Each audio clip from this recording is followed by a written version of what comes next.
I don't know how to start a video, but I do know GURPS. I'm Nans, this is GURPS Explained, and today I'll be talking about the basics of combat.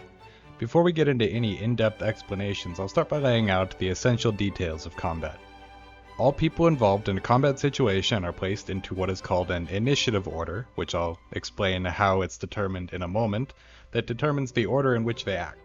Individuals take turns sequentially, with each turn lasting exactly 1 second and consisting of a single maneuver or action, which dictates what they're doing with their turn. Combat continues this pattern, returning to the beginning of the order after the last combatant acts, until only one side remains or the remaining combatants agree to cease fighting. Easy enough, right? If you're still with me, keep in mind that as we go forward, there are rules that are almost entirely optional. Most of them are almost entirely optional. I'll try to address some of this as we go, but if you don't like how something works, remember that you're always free to ignore it, or you can try and change it. Also, I know for a fact, before we get into things, I did miss a lot of things. I didn't talk about several other options like magic and imbuements and many other completely optional things. I tried to keep it to just the essentials for this video, and it still ended up being really long, but hopefully it's clear and concise enough for everybody to get something useful out of it. Additionally, before I get into the nitty-gritty of combat, go to the description of this video, follow the link to the forum pages of the Combat Maneuver Cheat Sheet by Onkl, and the Injury Recovery Cheat Sheet by I don't remember who. As I'm recording this, I only included the Combat Maneuver Cheat Sheet credit in this video. I'll credit them in the description. But they put all of the most common options into a single place with a ton of useful info for combat, like the hit location table, the critical success and failure tables, effects for hitting each body part, a list of all the maneuvers and their associated info. Seriously, they're both great. The injury recovery one additionally also covers anything about taking and recovering damage, fatigue, all the common conditions, just everything. And between the two, combat is going to be a whole lot easier for you to understand. They're both free because they're fan-made, so seriously, just go grab those real quick and it'll help you understand what I'm talking about as we go into the rest of this video. The reason I brought up not liking things and changing them, though, in the first section is because the first thing we're going to talk about is initiative. By default, if one side gets the drop on the other side, all of the people on the first side go first in the turn order. They can choose how they go first amongst themselves, but if nobody is surprised, or only some members of one or both sides are surprised, the leader of each side rolls a 6-sided die. If they have combat reflexes, they get a +2 or +1 if the leader doesn't have it, but a teammate does. The leader with the higher IQ or intelligence gets another +1, and any points at all in the tactics skill gives another +1, with the tactics skill level of 20 or above giving +2 instead. Whichever side gets a higher total goes first. Again, all of the members of that side go first. In the event of one side being totally surprised, or in the case that it goes to a roll and one side loses the roll, all members of the other side, the losing side, become mentally stunned. Any of these mentally stunned combatants that don't have combat reflexes are frozen for a number of seconds equal to the result of a 6-sided die roll from the GM, so up to 6 seconds, which means they get to do literally nothing until those seconds pass. After the freeze ends, or starting immediately with combat reflexes, mentally stunned people can attempt to wake up from the stun on their turns by rolling a roll against their IQ. There's a bunch of things that modify this, but regardless of success or failure, their turn is skipped, and in the event of a success, they become unstunned and can begin taking actions normally beginning on their next turn. Okay, so now that I've explained how initiative works by default, I'm going to talk about why it's bad, and then talk about the way I do it instead. The first problem is that there's no rules for people on either side going faster or slower than some but not all of their opponents. Whichever side first has all of their members go, and then all of the members of the other side go after that. Your speed doesn't factor in at all, your personal reaction time doesn't matter, and if your team leader flubs the roll, there's not a whole lot you can do about it. So what I use instead, and of course you're free to come up with any system that works for you and what you want out of initiative, is to have each combatant roll 3 6-sided dice and add their full basic speed to it. This lets you have huge outliers where someone with slow reflexes gets a lucky high roll, while also letting people who are faster go first or nearly first on average while keeping things nice and simple. It's up to you how you want to break ties. I usually go with the highest basic speed, but if that's tied too, then I just have both roll a die to see who goes first. The rules for freezing are fine, if a little intense for most games. Unless you really want to be brutally realistic, I'd probably drop the up to 6 seconds of complete freeze at minimum, and probably the mental stun as a whole. My go-to is letting people with combat reflexes completely avoid the mental stun, and allowing people without combat reflexes to start rolling against the stun immediately. Finally, we get to the actual meat of combat, maneuvers. On each of your turns, you pick a single maneuver to do. There's a variety of maneuvers that we'll talk about, but each of them has 2 important details along with whatever they otherwise do. Each maneuver determines whether or not you can take an active defense until your next turn, which we'll talk about in a moment, but in almost every case the answer is yes. Additionally, each maneuver has a specific amount of movement associated with it. Generally speaking, maneuvers allow you to take no movement, 1 step, half your movement to move forward, or full movement in any direction. A step is a tenth of your basic move rounded up with a minimum of 1 yard regardless of how slow you are or what the terrain is like. If your basic move reaches 11, your step becomes 2 yards, at 21 it's 3 yards, and so on. Otherwise, movement is based on your full basic move. If you're moving on your turn and have more than a single yard of movement, you're free to split it up to be used before and after your maneuver in any way you like. To make things simple, let's divide maneuvers into 2 main categories. We'll call the first one automatic and the second one attempted. Automatic maneuvers are any maneuvers that don't usually require any rolls from you and don't allow any rolls to stop you, they just let you choose to do something. Attempted maneuvers are the maneuvers that typically require either a roll from you or allow an opposing roll. Using our handy combat maneuver cheat sheet from earlier to see what these do, we'll say that aim, all-out defense, change posture, concentrate, do nothing, evaluate, move, ready, and wait are automatic maneuvers. This means that all-out attack, committed attack, defensive attack, feint, and finally move and attack are all attempted maneuvers. I'll quickly explain what each maneuver is used for in broad strokes, but I don't want to dwell on it too long because most of it's in the cheat sheet anyways. Aim is pretty obvious. You aim your ranged weapon at a target to gain a bonus, aim more to gain a larger bonus. All-out attack a target with reckless abandon, leaving yourself open to attacks until your next turn, but gaining one of several benefits on your attack. All-out defense, take a defensive stance that increases your chance of successfully defending against attacks until your next turn. Attack, a regular attack with a readied weapon. Change posture, move between standing, sitting, kneeling, crawling, prone, or lying face up.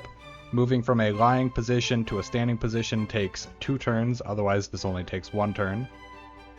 Concentrate, focus on a mental task, usually you'll use this for casting spells. Committed attack is similar to all-out attack, but has some special notes that allow the user to block before their next turn still.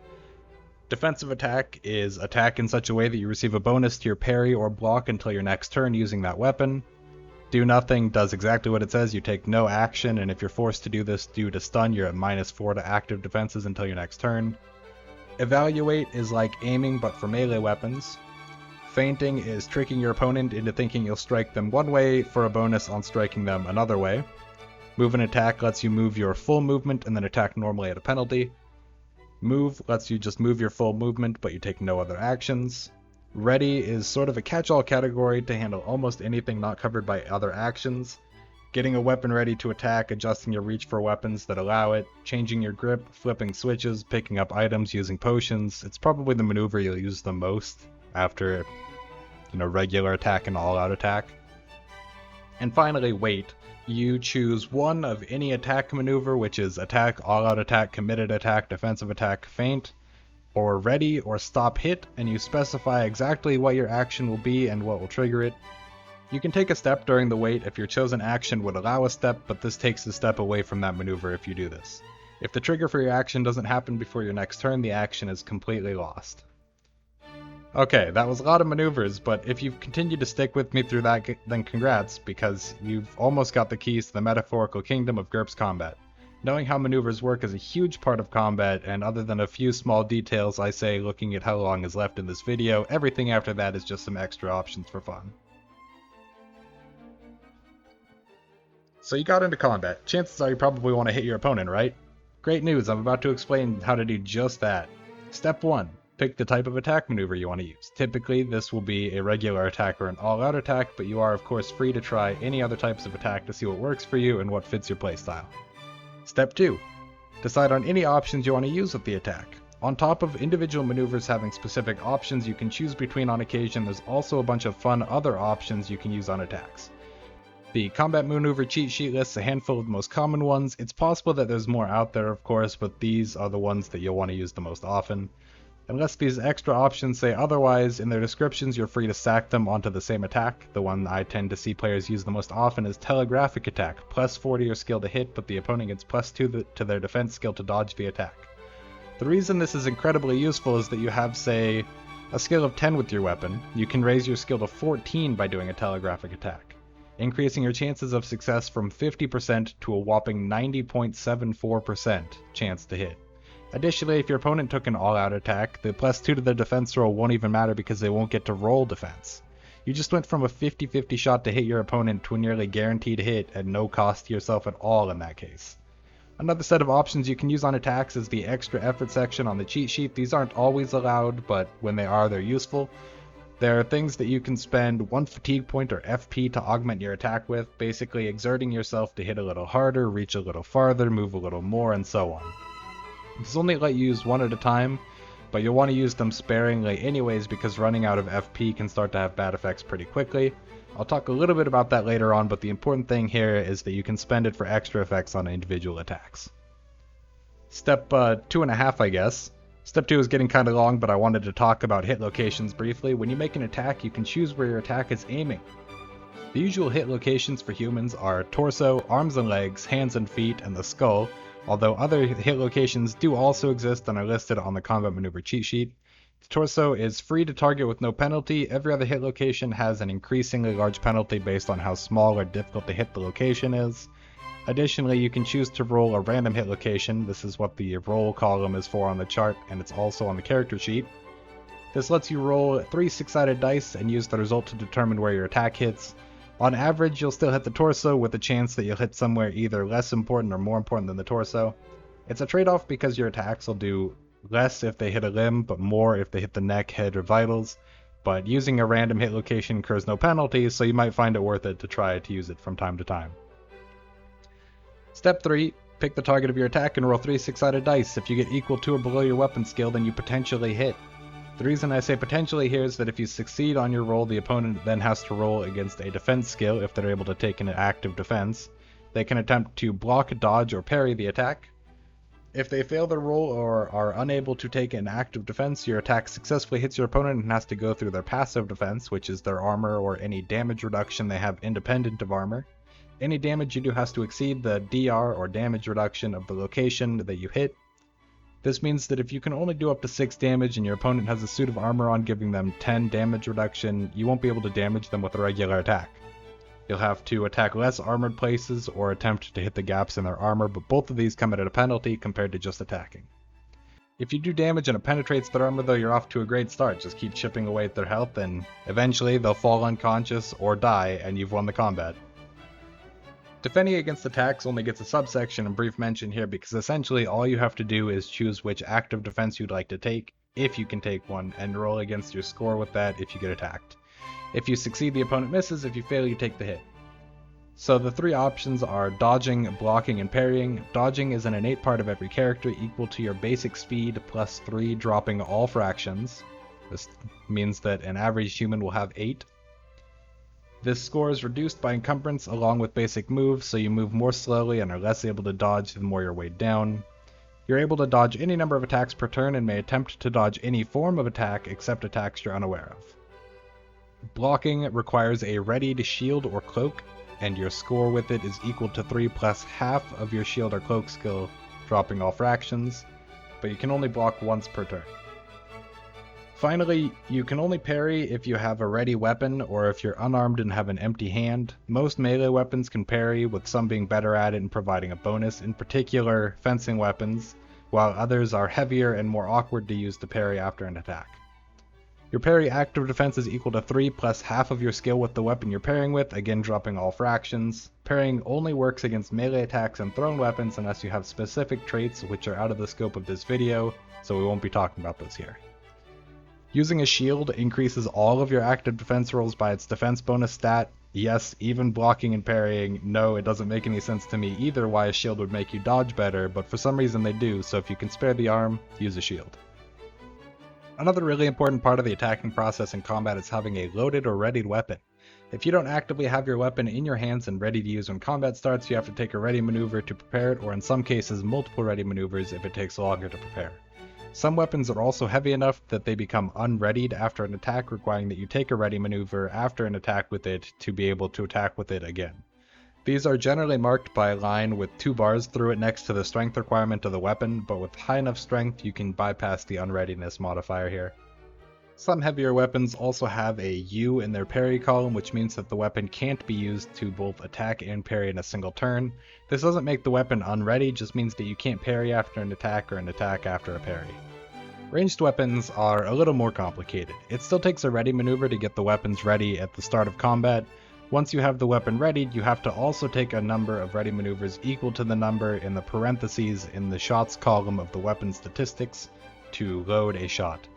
The number of shots that the weapon can hold at once before requiring reloading is the number outside of the parentheses in the shots column, though for most primitive weapons this is just 1.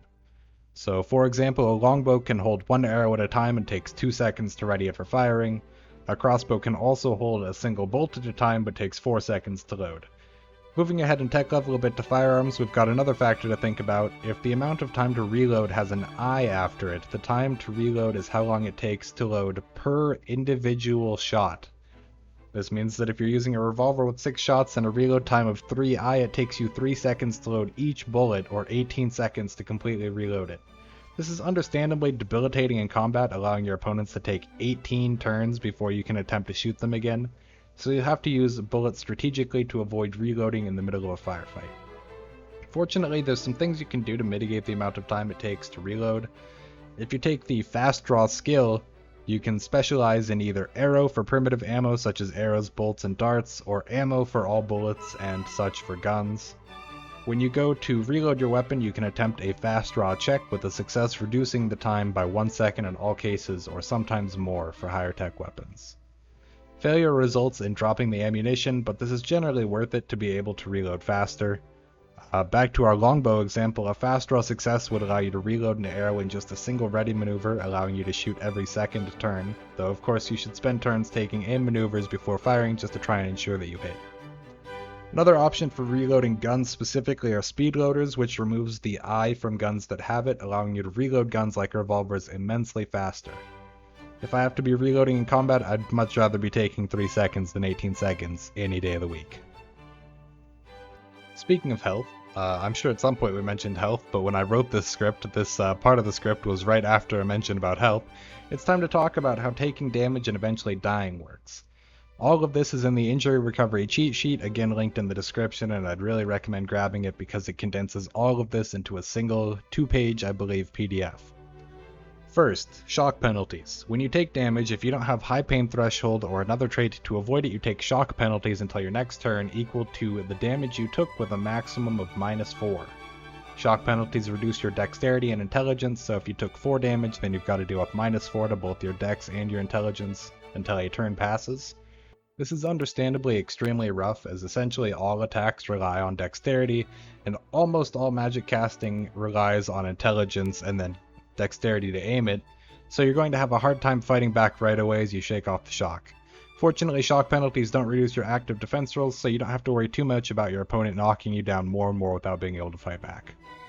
Second, major wounds. If you take damage in excess of half of your full HP in a single hit, or you take any crippling injury to a body part, which varies by body part, or you take any damage at all to the vitals, eyes, skull, face, or for humanoid males the groin, you make an immediate roll against your health stat, not your HP, your HT, they're different. Failure on this roll results in being knocked to the ground and stunned, plus you drop anything you were holding. Failing by 5 or more causes you to fall unconscious. It's pretty brutal, right? Don't get major wounds if you can avoid it. They're really hard to come back from in a fight. Third, the 1/3 HP threshold. Pretty convenient. This point is pretty simple. If you're at less than 1/3 of your max HP left, have your move and dodge rounded up. So if you're very injured, you're going to have a hard time moving around or dodging pretty much at all. Fourth, 0 or less HP. When you have 0 or less HP, you have to roll against your health stat at the beginning of any round you want to do any maneuver except do nothing, with a failure resulting in unconsciousness. If you succeed on the roll though, you can continue with your turn as normal. Fifth and finally, lots of negative HP. At negative HP equal to your maximum HP, and each negative multiple of your HP thereafter, you reach death thresholds and must succeed at a health roll with an increasingly large penalty or die instantly. At negative 5 times your max HP, you die immediately, and at negative 10 times HP, you suffer total bodily destruction and nothing remains of your corpse. Generally speaking, you want to avoid your body being destroyed, as this stops many methods of resurrection from working and even overrides traits such as Unkillable 1. So we've talked about what happens when you take a lot of damage, but what about if you live through taking a bunch of damage? The answer is that you have to recover, slowly. If you don't have some form of healing magic or alchemy around to restore lost hit points, it takes a very long time to recover from bad injuries. This is fairly realistic, but you might want to bump up the rates a bit if you don't want players to be out of commission for a while after combats.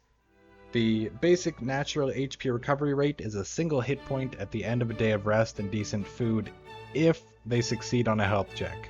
If they fail the check, they don't recover a hit point that day. This means that an average human having 10 hit points, if they got knocked to negative 49, which is on the brink of guaranteed death, would take a minimum of 59 days of rest to recover. Nearly 2 whole months, and that's if they succeed every single roll.